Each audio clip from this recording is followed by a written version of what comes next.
안녕하세요. BTX입니다. 오늘은 창세기 41장을 살펴보겠습니다. 바로의 술 관원장은 요셉의 꿈 해석대로 복직하였고 꿈을 해몽해 주었던 요셉을 까맣게 잊었습니다. 그리고 2년의 시간이 흘렀습니다. 드디어 하나님의 때가 온 것입니다. 하나님의 때가 되었을 때 하나님은 바로로 하여금 꿈을 꾸게 하십니다. 하나님은 당시 세계 최강의 군주에게 꿈으로 당신의 계획을 알려주신 것입니다. 왕이 꾸는 꿈은 신들이 왕과의 관계에 근거하여 주는 계시라고 생각했었기 때문에 그 꿈을 제대로 해석하고 대처하는 것이 매우 중요했습니다. 게다가 그러한 꿈이 2번이나 연속되었기에 왕은 더욱 심각하게 여긴 것입니다. 그 꿈에서 살찐암소 7마리가 나일강가 갈밭에서 풀을 뜯고 있었는데 흉측하고 야윈 다른 암소 7마리가 살찐 암소들을 잡아먹었다는 것입니다. 나일강은 이집트의 힘과 풍요와 생명을 상징하므로 이 꿈은 분명 애굽에 관한 내용입니다.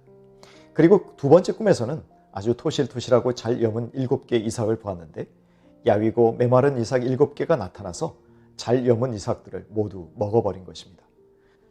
소는 초식동물이어서 소를 먹지 못하는데 소가 소를 먹고 이삭이 이삭을 먹는 괴이한 꿈을 꾸었으니 바로의 마음이 매우 심란했습니다. 그런데 꿈에 등장하는 내용들이 먹거리와 관계되어 있으므로 아마도 바로는 하나의 꿈으로 본 것 같습니다. 바로는 신이 자기에게 나라의 살림살이와 직접적으로 관련된 내용을 계시하신 것으로 느꼈기 때문에 이 꿈의 진위를 파악해야 했습니다. 그래서 바로 왕은 이 꿈의 해석을 위해서 애굽의 점술가와 내노라 하는 똑똑한 현인들을 궁으로 불러들였습니다. 그러나 아무도 명쾌하게 해석을 내놓지 못했습니다. 바로 그때 술 관원장이 바로 왕 앞에 나섭니다. 하나님은 이때 술 관원장으로 하여금 요셉을 기억하게 하셨습니다. 술 맡은 관원장이 바로에게 자기 죄들을 기억한다고 말합니다. 여기에 죄가 복수 명사로 쓰인 것이 2년 전 자신이 바로에게 지은 죄와 아울러 복직 이후 요셉을 잊고 있었다가 이제야 기억하게 된 2가지를 뜻한다고 해석하기도 합니다. 하나님은 요셉이 공직에 나갈 수 있는 30세의 나이에 맞추셔서 바로가 꿈을 꾸게 하신 것입니다. 즉 하나님은 요셉을 바로 앞에 세우시고 애굽의 총리가 되게 하기 위한 시간표를 맞추고 계셨던 것입니다. 요셉이 노예로 팔려온 지 13년 후에 하나님은 요셉을 감옥에서 극적으로 꺼내 주십니다. 요셉은 왕이 입혀준 옷을 입고 깔끔한 모습으로 왕궁에서 바로왕을 아련하게 됩니다. 노예가 천하의 바로왕을 만나게 되는 기적을 하나님이 연출하신 것입니다. 바로는 반신반의하는 마음으로 일개 히브리 노예인 요셉을 대하면서 자기의 꿈을 이야기합니다. 요셉은 꿈의 해석은 사람의 지혜가 아닌 오직 하나님으로부터 주어지는 신비하고 특별한 선물이라는 것을 천하의 바로왕 앞에서 당당하게 밝힙니다. 요셉은 성령에 감동된 사람인 것을 스스로 증명하면서 자신을 부인하며 오히려 하나님을 높이고 하나님께 영광을 올려드린 것입니다. 이렇듯 기다림의 시간은 길지만 일단 때가 되면 모든 일들이 일사천리로 진행될 것임을 알아야 합니다. 그런 점에서 본다면 기다리며 준비하는 것만큼 중요한 일은 없는 것이지요. 또한 그 기다림은 우리를 겸손하게 만들어서 하나님의 이름을 영광스럽게 만듭니다. 꿈의 해석은 7년의 풍년 뒤에 극심한 7년의 흉년이 올 것이니 망하지 않으려면 대비해야 한다는 것입니다. 그런 후에 이 풍년과 흉년을 대비할 비책도 바로에게 조언합니다. 이것은 매우 위험하고 목숨 거는 일과 같습니다. 어떻게 일개 노예가 묻지도 않았는데 바로에게 조언을 할 수 있습니까? 그만큼 요셉이 담대함과 용기를 갖고 있었다는 것을 의미합니다.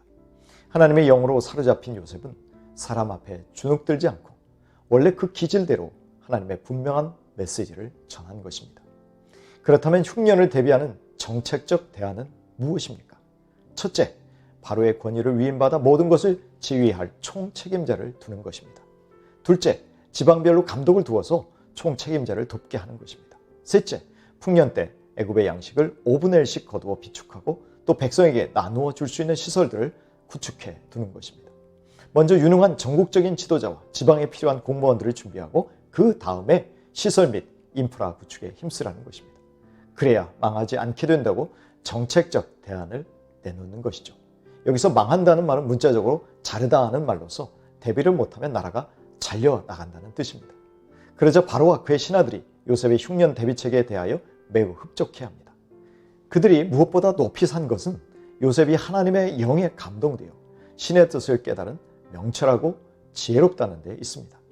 명철하다는 것은 다른 사람을 이해할 줄 아는 사람이라는 뜻이 강합니다. 한편 지혜가 있다는 말은 능력이 있다는 말도 되고요. 경험이 있다는 의미로도 쓰입니다. 경험이 있으니까 지혜가 생겼고 능력이 생겼다는 의미도 될 수 있겠지요. 지혜와 명철은 하나님의 영에 감동된 요셉이 낮은 자의 자리에서 다른 사람들을 섬겼던 경험에서 체득된 것이라 할 수 있을 것입니다. 바로 왕은 요셉을 애굽 온 땅의 총리가 되게 합니다. 그리고 왕의 권위의 상징인 인장 반지를 빼어서 요셉의 손에 끼웁니다. 바로는 당시에 아주 특별한 사람들만이 입을 수 있는 세마포로 만든 고급 옷을 요셉에게 입혀줍니다. 요셉은 왕의 버금가는 병거를 타고 총리 취임 기념 카퍼레이드를 벌이게 됩니다. 한순간에 꿈 같은 신분 상승이 이루어진 것입니다. 가장 낮은 신분의 노예이자 죄수가 가장 존귀한 자로 탈바꿈한 것입니다. 아침에는 죄수로 눈을 떴으나 그날 하루를 마칠 때는 총리가 되어 있었던 것이죠. 기다림의 훈련을 마친 자에게 주신 하나님의 선물이었으므로 요셉 자신의 공로라고 내세울 것이 하나도 없었던 셈입니다. 베드로전서 5장 6절입니다. 그러므로 하나님의 능하신 손 아래서 겸손하라. 때가 되면 너희를 높이시리라. 바로는 요셉에게 사브낫 바네아라는 이름을 지어줍니다. 그 뜻은 하나님이 말씀하시고 하나님은 살아계신다라는 뜻입니다. 바로는 요셉에게 이름을 지어주므로 자신이 주인임을 분명하게 보여주었고 동시에 스스로 체험한 하나님을 증거한 것입니다. 그리고 요셉은 당시 태양 신전이 있었던 온이라는 도시의 제사장이자 귀족 가문에 속한 보디베라라는 사람의 사위가 됩니다. 이처럼 바로는 요셉의 리더십을 공고하게 해줍니다.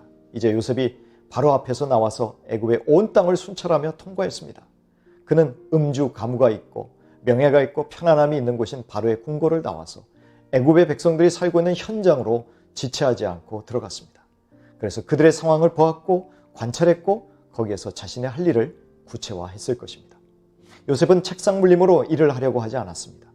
요셉은 신분이 바뀌었더라도 흐트러짐 없이 섬김의 삶을 중단 없이 이어간 것입니다. 왜냐하면 하나님 앞에서 요셉은 여전히 종이었기 때문입니다. 하나님이 기뻐하시는 충성스러운 모습이 이런 것이 아닐까요? 잠언 22장 29절입니다. 네가 자기의 일에 능숙한 사람을 보았느냐? 이러한 사람은 왕 앞에 설 것이요 천한 자 앞에 서지 아니하리라. 요셉은 7년의 풍년 기간 동안 다가올 7년의 흉년을 대비하였습니다. 요셉처럼 성령에 감동된 지혜롭고 명철한 사람은 하나님의 말씀에 따라 다가올 미래를 대비하게 되어 있습니다. 요셉이 아스낫을 통해서 므낫세와 에브라임을 낳습니다. 므낫세의 뜻은 하나님이 과거 요셉의 모든 고난과 자기 아버지의 온 집을 잊어버리게 하셨다는 것입니다. 에브라임의 뜻은 요셉을 수고한 땅에서 번성하게 하셨다는 것입니다. 하나님은 요셉의 깊은 상처를 서서히 치유하고 계셨습니다. 요셉의 해몽과 같이 하나님이 뜻하셨던 7년의 흉년이 애굽과 고대 근동에서 시작되었습니다. 백성들은 바로에게 양식을 달라고 부르짖었고 바로는 백성들에게 요셉에게 가서 시키는 대로 하라고 말합니다. 바로는 요셉을 전적으로 신뢰한 것입니다. 그리하여 요셉은 애굽의 자국 백성들뿐만 아니라 주변 나라의 백성들도 살리고 후에 자신의 가족인 언약의 자손들도 구원합니다. 하나님의 아브라함을 통해서 주신 바 너희 자손을 통해서 민족들이 복을 받으리라는 언약이 성취된 것입니다. 요셉과 같이 하나님이 우리를 이 세상에 보내신 목적 역시 세상을 살리고 세상으로 하여금 유익을 받게 하기 위함일 것입니다. 우리 모두 연단되어 준비된 자로 그 자리에 설 수 있게 되기를 축복합니다.